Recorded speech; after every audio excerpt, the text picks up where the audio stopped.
മനുഷ്യ മനസ്സിന്റെ കാണാക്കയങ്ങളിൽ വിഹരിക്കുന്ന ആ കർമ്മയോഗിയെ, മഹാഭിഷഗ്വരനെ, ഉജ്ജ്വല പ്രതിഭാസത്തെ ഞാനിതാ ഈ വേദിയിലേക്ക് ക്ഷണിക്കുകയാണ്. Hello India!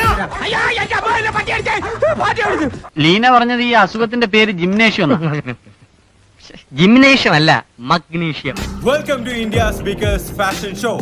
ഓഹോ, പുറമേക്കുള്ള ഗൗരവൊന്നും കണക്കിലെടുക്കണ്ട, എന്നെ പോലെ തന്നെയാ. നിങ്ങൾ കുട്ടികളോ മുതിർന്നവരോ ആവട്ടെ, ഇവിടെ പ്രായമല്ല, ഫാഷനാണ് പ്രധാനം. ആണ്. അങ്ങനെയാണെങ്കിൽ ആ സംശയം ഒന്ന് തീർക്കണമല്ലോ. മേക്കപ്പിലോ ഫാഷൻ ഡിസൈനിങ്ങിലോ നിങ്ങൾ ഫ്രഷറോ എക്സ്പീരിയൻസ്ഡോ ആയിക്കൊള്ളട്ടെ, ആണെങ്കിൽ ഇവിടെ അവതരണമാണ് പ്രധാനം. ഓരോരുത്തർക്കും ഓരോരോ ഹോബികളുണ്ടല്ലോ, ഇതാ അങ്ങേരുടെ ഹോബി.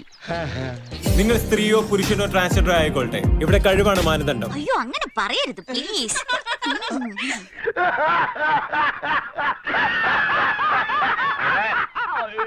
നിങ്ങൾ സ്പെഷ്യലി ടാലന്റഡോ ഡിഫറെന്റ്ലി ഏബിൾഡോ ആയിക്കൊള്ളട്ടെ, ഇവിടെ കോൺഫിഡൻസിനാണ് സ്ഥാനം. ഭയങ്കരമായ ആള്.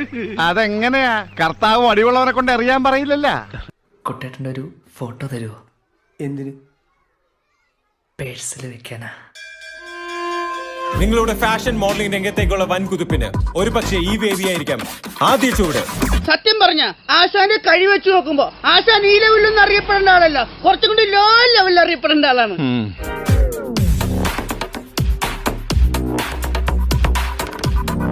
എന്റെ അമ്മച്ചി, എന്തൊരു പെർഫോമൻസ്!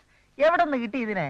ഇന്ത്യയിലെ തന്നെ ഏറ്റവും മികച്ച 10 കൊറിയോഗ്രാഫേഴ്സ് നിങ്ങൾക്ക് വേണ്ടുന്ന പരിശീലനം നൽകുന്നതാണ്. നിങ്ങളോടൊപ്പം ഞാനും ഉണ്ടാകും. ഉണ്ടെന്ന് എനിക്കറിയാം, ഇല്ലാത്തവരെ ഞാൻ വിളിക്കുവോ? അതുകൊണ്ട് എന്ത് വിശേഷം? താൻ ഇവിടെ ഉള്ളതും ഇല്ലാത്തതും ഒക്കെ ഒരുപോലെ തന്നെയാ. B the model, India wants me. ഇന്ത്യയിൽ അങ്ങനെ ഒരു സംഭവം ഉണ്ടായോ? അത്ര വലിയ ബന്ധങ്ങളിലേക്ക് പോണോ ശിവൻകുട്ടി? റേഷൻ കട മറന്ന് മണ്ണെണ്ണ വാങ്ങണോ? ഇനി ഞാനിവിടെ നിന്ന് ഡയലോഗ് പറഞ്ഞ കരഞ്ഞു പോകും. ഉസ്മാനെ, രക്ഷപ്പെട്ടോ.